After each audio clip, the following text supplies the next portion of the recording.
Japan के प्रधानमंत्री Kishida Fumio और प्रधानमंत्री नरेंद्र मोदी के बीच द्विपक्षीय वार्ता। पीएम मोदी ने दोनों देशों के बीच विशेष रणनीतिक और वैश्विक साझेदारी को लोकतांत्रिक मूल्यों पर आधारित बताते हुए इसे हिंद प्रशांत में शांति, समृद्धि और स्थिरता के लिए बताया अहम। दोनों नेताओं के बीच आपसी हित के द्विपक्षीय और क्षेत्रीय मुद्दों पर हुई चर्चा। किशिदा फुमियो ने राजघाट जाकर महात्मा गांधी को दी श्रद्धांजलि। पीएम मोदी के साथ बुद्ध जयंती पार्क का भी किया अवलोकन।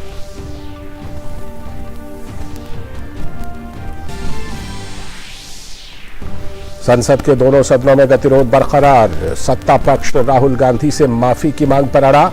लोकसभा अध्यक्ष ने सदन में नारेबाजी पर जताई नाराजगी। लोकसभा और राज्यसभा की कार्यवाही पूरे दिन के लिए स्थगित।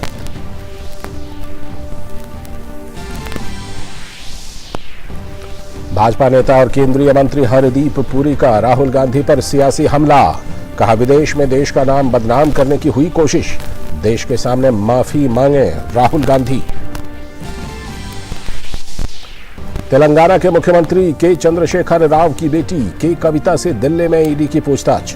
दिल्ली के पूर्व डिप्टी सीएम मनीष सिसोदिया और के कविता के जानकार अरुण पिल्लई के साथ आमने सामने बिठाकर हो रही है पूछताछ। दिल्ली शराब नीति में मनी लॉन्ड्रिंग से जुड़े मामले में ईडी कर रहा है सवाल जवाब। दिल्ली शराब घोटाले में नहीं कम हो रही सिसोदिया की मुश्किलें। कोर्ट ने मामले में आम आदमी पार्टी नेता और दिल्ली के पूर्व डिप्टी सीएम मनीष सिसोदिया की सीबीआई हिरासत की अवधि 14 दिनों के लिए और बढ़ाई। सिसोदिया फिलहाल 22 मार्च तक हैं ईडी की रिमांड पर। और नागरिक उड्डयन मंत्री ज्योतिरादित्य सिंधिया ने कहा, भारत दुनिया का तीसरा सबसे बड़ा घरेलू नागरिक उड्डयन मार्केट बना। नई दिल्ली में सीएपीए इंडिया एविएशन समिट 2023 में सिंधिया ने कहा, इंफ्रास्ट्रक्चर के विकास पर दिए गए जोर का असर उड्डयन क्षेत्र में भी दिखा। पिछले 9 वर्षों के दौरान देश में हवाई अड्डों की संख्या और पिछले 6 सालों में हवाई यात्रियों की संख्या भी हुई 2 गुनी।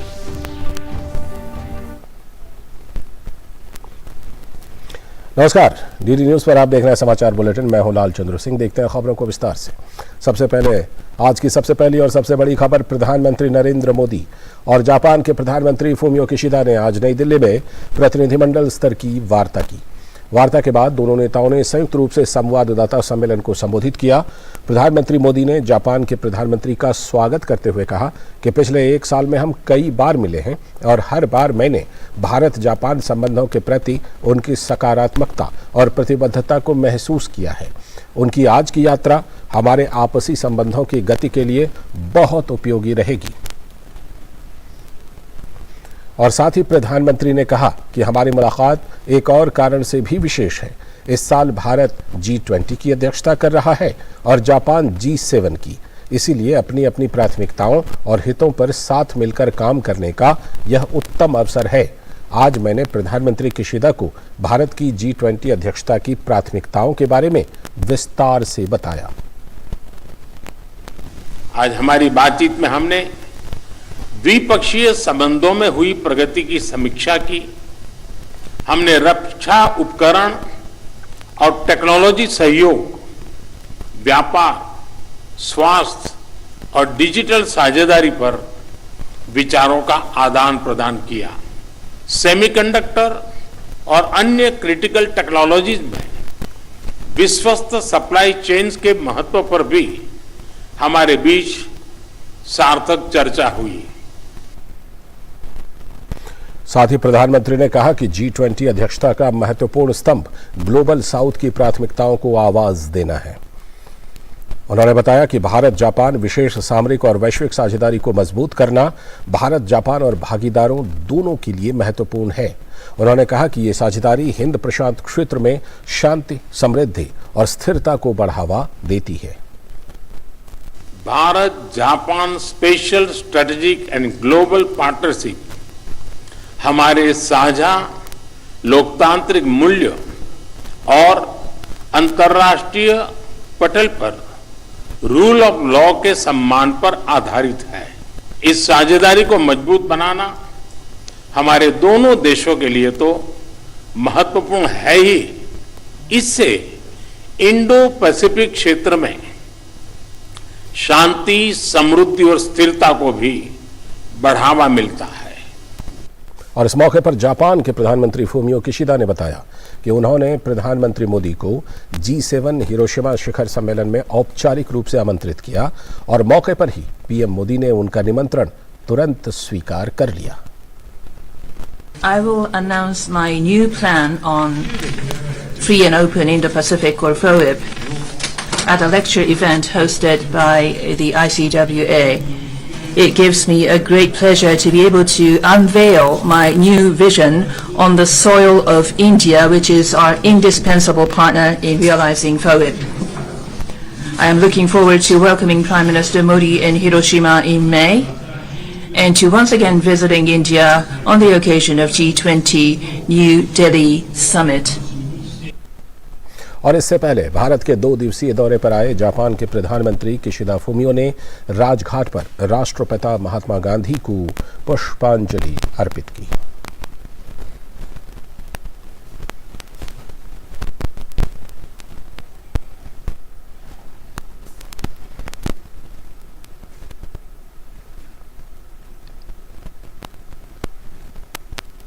साथ ही जापान के प्रधानमंत्री किशिदा फूमियो ने आगंतुक पुस्तिका पर अपने विचार भी साझा किए।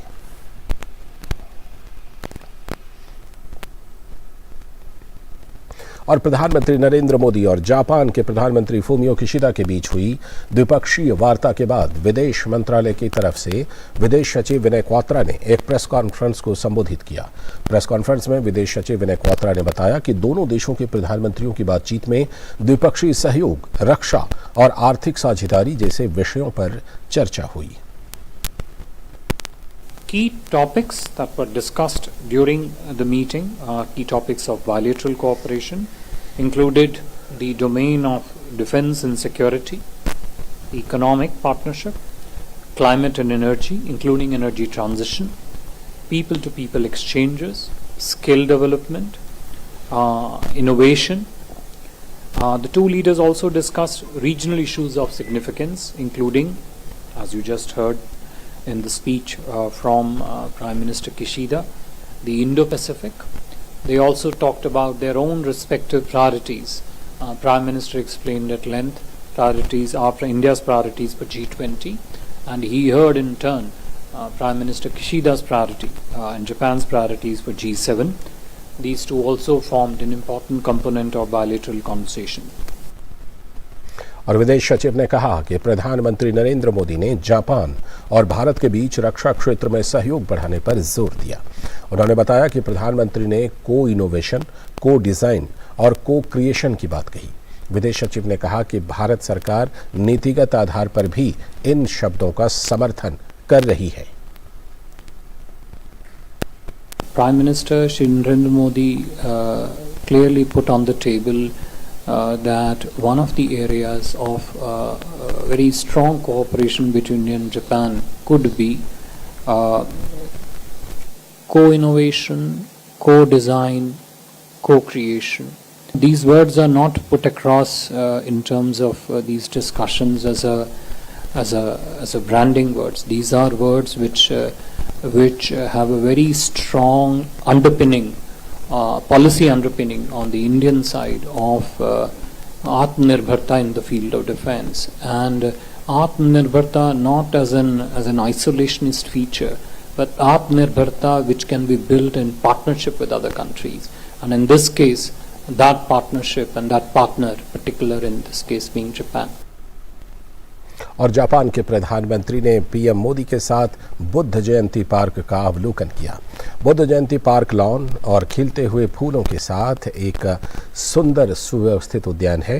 हालांकि दिल्ली में पार्कों की सूची में अपेक्षाकृत नया है। ये दिल हाइट्स और पर्यटकों के बीच काफ़ी लोकप्रिय है।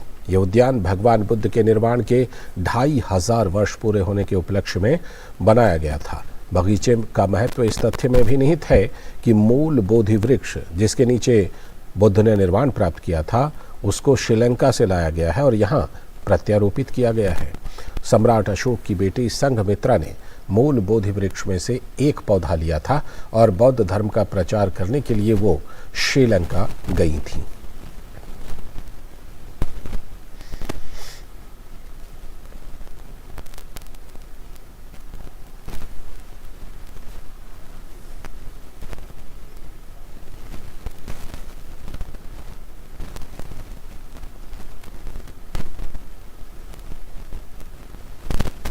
आगे देखेंगे कुछ और बड़ी खबरें, लेकिन फिलहाल वक्त है छोटे से ब्रेक का। शुरू करो, डालो बुनियाद, घर महल नजर आएगा। वंडर लाइए, वंडर अपनाइए, फर्क नजर आएगा। वंडर सीमेंट, फर्क नजर आएगा। Got it. सोचिए, अगर असल जिंदगी में ऐसी हालत हो तो कितनी मुश्किलें होती हैं, लेकिन शुक्र है बैंकिंग के लिए नहीं।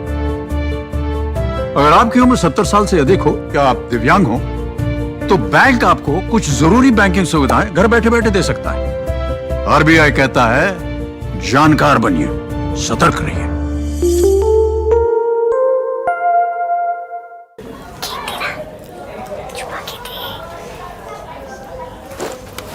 कितनी बार समझाया बच्चा पार्टी, हाथ धोकर करो अपनी party. Hand wash reminder by your hand ambassador Sachin Tendulkar का हाथ। सेवलॉन स्वस्थ इंडिया मिशन। ब्रेक के बाद एक बार फिर से आपका स्वागत है। आगे की खबरों में प्रधानमंत्री नरेंद्र मोदी ने पूर्व उपराष्ट्रपति वेंकैया नायडू के दिल्ली आवास पर उगादी मिलन कार्यक्रम में शामिल होने के लिए अपनी शिरकत की। उगादी को दक्षिण भारत में नव वर्ष के पर्व के तौर पर मनाया जाता है। इस बार उगादी 22 मार्च को मनाया जा रहा है।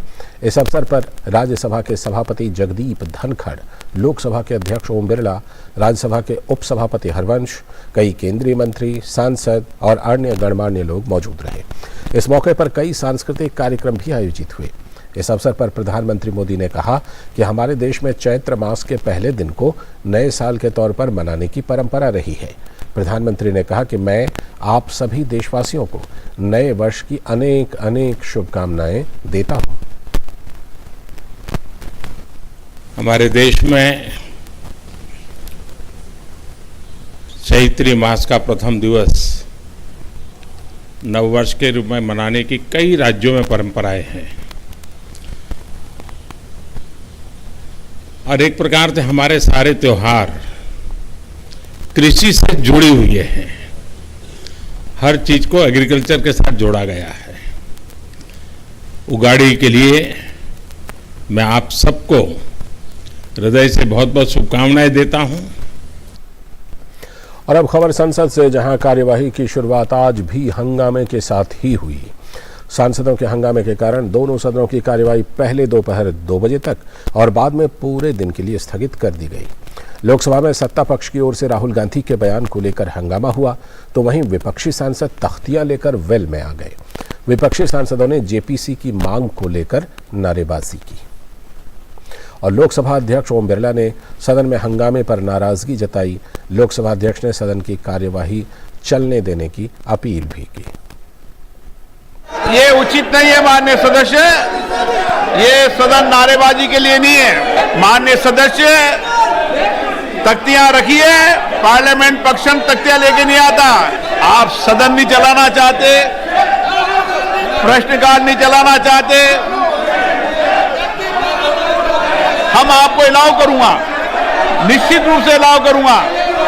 प्रश्नकाल के बाद नियमों के तहत अगर मैं स्थगन खारिज करूं, उसके बाद आपको बोलने का अधिकार है।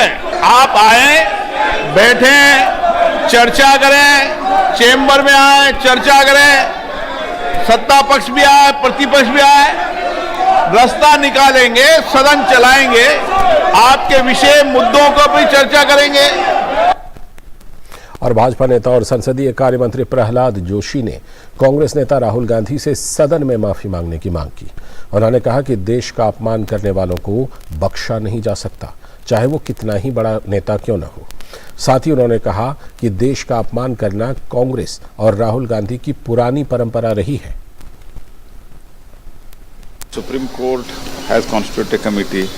They are trying to unnecessarily disrupt the parliament, which is not good. माफी मांगना चाहिए ना, माफी नहीं मांगते हैं तो कैसे चलेगा। अभी एज ऑन फ्राइडे तक तो है, बाकी बाद में देखेंगे।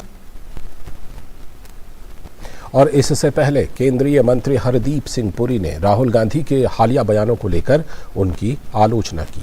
प्रेस वार्ता को संबोधित करते हुए हरदीप सिंह पुरी ने कहा कि राहुल गांधी ने लंदन में देश के लोकतंत्र, मीडिया और न्यायपालिका पर जो सवाल खड़े किए हैं उस पर उन्हें देश से माफी मांगनी चाहिए। उन्होंने कई बातें ऐसी कही जिसपे कुछ लोगों ने कमेंट किया है, पर मुझे लग रहा है कि द फुल इंपोर्ट ऑफ दो statements has not really been understood. One of the statements he is made is that we are facing, and I am quoting, quote, we are facing an attack on the basic structure of Indian democracy. In the Constitution, India is defined as a union of states, and that union requires a negotiation. And then he goes on to compare the Indian Union with the European Union. साथ ही हरदीप सिंह पुरी ने कहा कि राहुल गांधी ने विदेशी ताकतों को भारत के आंतरिक मामलों में हस्तक्षेप करने के लिए उकसाया है। इसके लिए उन्हें देश से माफी मांगनी ही चाहिए। Rahul ji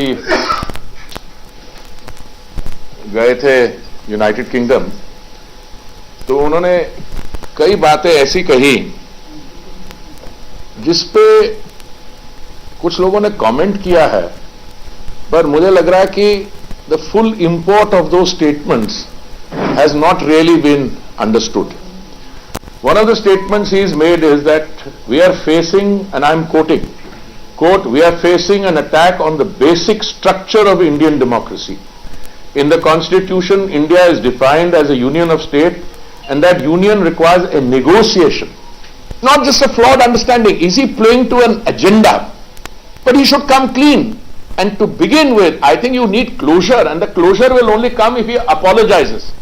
And he should apologize categorically, unequivocally. An apology doesn't come in the form of मैंने ये नहीं कहा, मेरी आपने ये समझ लिया, मैं कह कुछ और रहा था, etc. etc. आगे देखेंगे कुछ और खबरें। वक्त है एक और छोटे से ब्रेक का। शुरू करो, डालो बुनियाद, घर महल नजर आएगा। वंडर लाइए, वंडर अपनाइए, फर्क नजर आएगा। वंडर सीमेंट, फर्क नजर आएगा।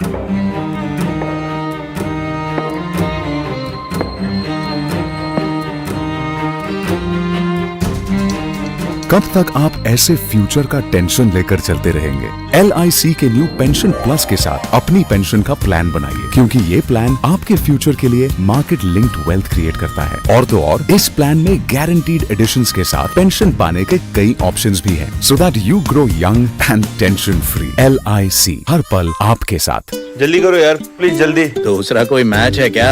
ऐसा ही कुछ है यार, बैंक जाना है दादाजी को लेके। हाँ यार, उम्र होने पर कभी कभी मदद तो लगती है, पर बैंकिंग में नहीं। वैसे भी RBI कहता है सीनियर सिटीजन सबसे पहले। अगर आप 70 साल से ऊपर हैं और आप बैंक नहीं जा सकते, तो बैंक आएगा आपके पास जरूरी सेवाएं लेकर, वो भी वाजिब दरों पर। सीनियर सबसे पहले।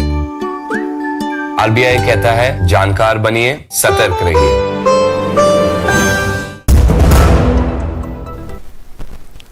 स्वागत है ब्रेक के बाद एक बार फिर से आपका डीडी न्यूज पर। आप देख रहे हैं समाचार बुलेटिन। लंदन में भारतीय उच्चायोग के बाहर अलगाववादी तत्वों द्वारा भारतीय ध्वज को नीचे गिराने की घटना को लेकर सिख समुदाय ने दिल्ली में ब्रिटिश उच्चायोग के बाहर विरोध प्रदर्शन किया।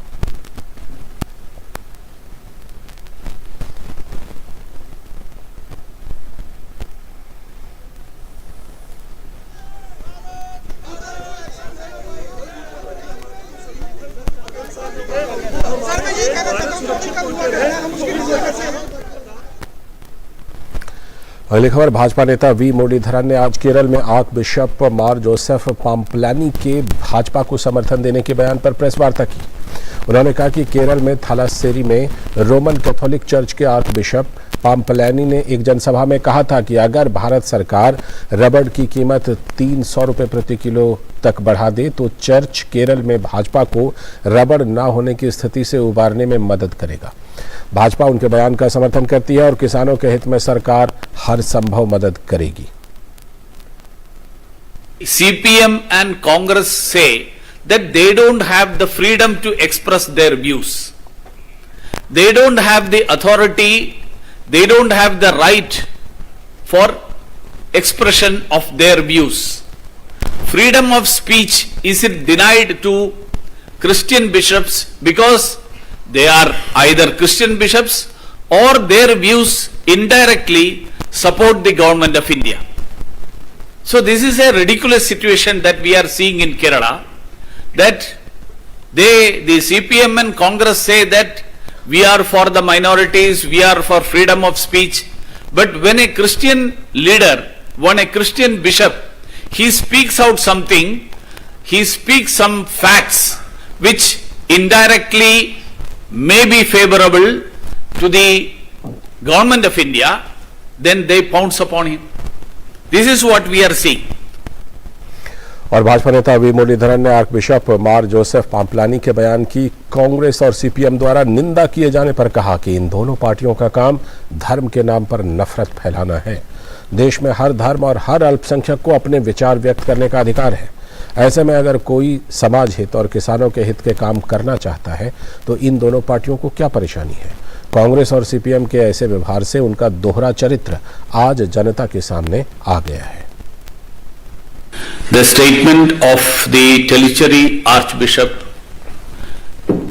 Sri Joseph Pamplani, wherein he has said that BJP is not untouchable, and for the cause of farmers we are ready to hold discussion with the government of India. The simple fact that Bharatiya Janata Party is in government of India doesn't bar us from holding any discussions with the government of India. खबर दिल्ली से, जहां पूर्व उप मुख्यमंत्री और आम आदमी party के नेता मनीष सिसोदिया की मुश्किलें थमने का नाम नहीं ले रही हैं। दिल्ली के कथित शराब घोटाले में सीबीआई से जुड़े मामले में राउज एवेन्यू कोर्ट ने पूर्व डिप्टी सीएम की न्यायिक हिरासत 14 दिन के लिए बढ़ा दी है। आबकारी नीति से जुड़े मामले में मनीष सिसोदिया को आज ईडी हिरासत से वीडियो कॉन्फ्रेंसिंग के जरिए कोर्ट में पेश किया गया। कोर्ट ने सिसोदिया की न्यायिक हिरासत 3 अप्रैल तक बढ़ा दी। इससे पहले 17 मार्च को राउज एवेन्यू कोर्ट ने पूर्व डिप्टी सीएम की ईडी रिमांड को 5 दिन और बढ़ाने का फैसला किया था।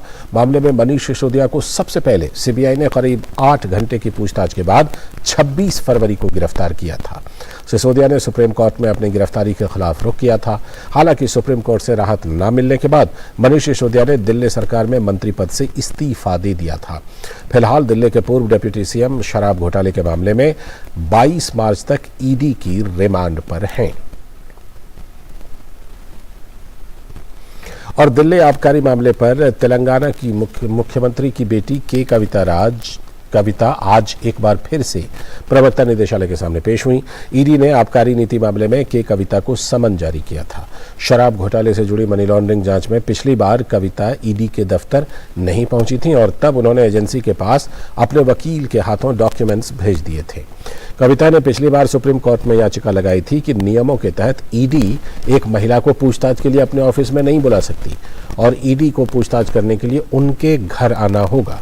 इस मुद्दे पर सुप्रीम कोर्ट 24 मार्च को सुनवाई करेगा, लेकिन कोर्ट ने कविता को कोई अंतरिम राहत नहीं दी थी। इससे पहले ईडी कविता से 11 मार्च को 9 घंटे की लंबी पूछताछ कर चुकी है। रिपोर्ट्स के मुताबिक इस दौरान उनसे हैदराबाद के बिजनेसमैन अरुण रामचंद्रन पिल्लई के बयानों के बारे में पूछा गया था। पिल्लई को इसी केस में गिरफ्तार किया गया है। उसे साउथ ग्रुप का फ्रंट मैन कहा जाता है। माना जाता है कि पिल्लई के कविता का करीबी है। खबर पंजाब से, जहां राज्य पुलिस ने वारिस पंजाब दे प्रमुख अमृतपाल सिंह के संबंध में प्रेस कॉन्फ्रेंस कर जानकारी दी है कि अमृतपाल सिंह अभी भी फरार है। पुलिस उसे पकड़ने के लिए हर संभव प्रयास कर रही है। आईजीपी पंजाब सुखचैन सिंह गिल ने कहा कि राज्य में पूरी तरह से शांति बनी हुई है। वारिस पंजाब दे के कुछ लोगों के खिलाफ विशेष कार्रवाई की गई है। शांति और सद्भाव को भंग करने के आरोप में अब तक 114 लोगों को गिरफ्तार किया गया है। गिरफ्तार लोगों से 10 हथियार भी बरामद किए गए हैं। स्टेट में जो पब्लिक ऑर्डर है, जो लॉ एंड ऑर्डर है, पूरी तरह से मेंटेन्ड है। पंजाब में बिल्कुल स्टेबल है पंजाब और बिल्कुल शांति है पूरी स्टेट में। अभी तक WPD जो वारिस पंजाब के जो है एलिमेंट्स हैं, इनके खिलाफ 6 केसेस रजिस्टर किए गए हैं, जिसमें इन केसेस में जो मेन सेक्शंस हैं वो disharmony among classes, attempt to murder के, पुलिस पर्सनल पे अटैक और पुलिस पर्सनल के काम में ऑब्स्ट्रक्शन करने के सेक्शन लगाए गए हैं। अमृतपाल सिंह अभी फरार है, पुलिस को वांटेड है। पूरी हमारी टीम्स जो हैं वो एफर्ट्स कर रही हैं उसको अरेस्ट करने की। अब तक 114 लोग हैं जिनके खिलाफ जिनको कस्टडी में लिया गया है, जिसमें 78 लोग पहले दिन, 34 दूसरे दिन और 2 लोग जो है तीसरे दिन कस्टडी में लिए गए हैं। इन सब पे एलिगेशन है disturbing peace in state, they have been taken into custody. Amritpal Singh के बारे में अपडेट दे रहे थे पंजाब की पुलिस। और इसी के साथ इस बुलेटिन में इतना ही, लेकिन डीडी न्यूज़ पर खबरों और कार्यक्रमों का सिलसिला लगातार जारी है। नमस्कार।